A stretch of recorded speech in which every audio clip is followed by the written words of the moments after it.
For today's video mga kabutil, ito namang ipiplis sa inyo yung aking talagang alaga.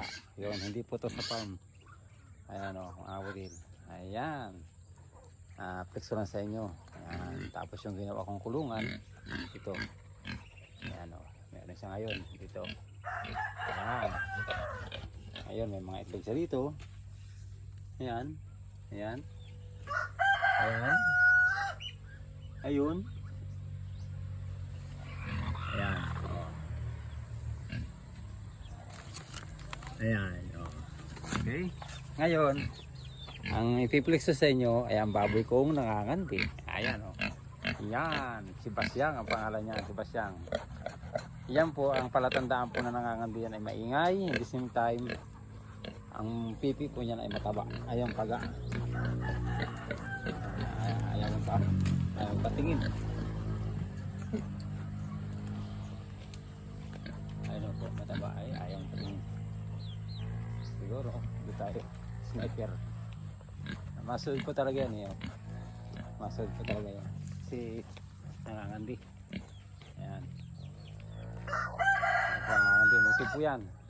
Bali yan po ay magsi 7 months na. Sa native po kasi 6 months to 7 months nangangandi na po. Pero sa mga hybrid, kailangan pa abutin nyo ng 8 months. Po. Nangangandi na po yan ang unang nung nakaraang buwan. Pinalipasan ko po. Kasi kailangan pumangat ng palipasan po siya. Yan po ang pangalan niya, si Basyang. Yan, native po yan, native. Yan.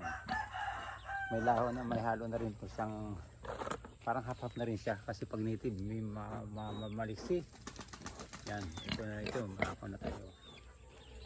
Ayan. Tapos pag dinagalan niya po yan, yan, nakatigil lang po siya. Kasi pag hindi po nangangandi, tatakbo po yan. Pero hindi pa po yan ang pinaka pick one yan na kandi. Bukas o sa pangatlong araw pa ho yan. Ngayon, kung pa lang yan, primerong araw. Yan po ang pipi niya, no? medyo paga. Ayan. Ayan. Mabait po yan si Basyang.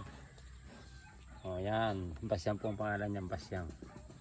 1, 2, 3, 4, 5, 6, 7. Bali 14 po ang didi niyan. Pito-pito. Okay mga butil. Muli, ang pag-aalaga ng mga hayop ay nakakalibang. Pero gastos din. Pero masaya. Ayan mga butil. Ayan. Ito yung mga Rhode Island ko. Yung mga kapiraso kong bibi na tira. Ng mga puno kong alaga.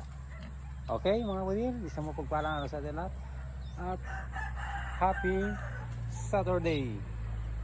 Patapos ng ating mahal na araw. Lintin season. Kaya po, back to work ulit tayo pagdating ng Monday.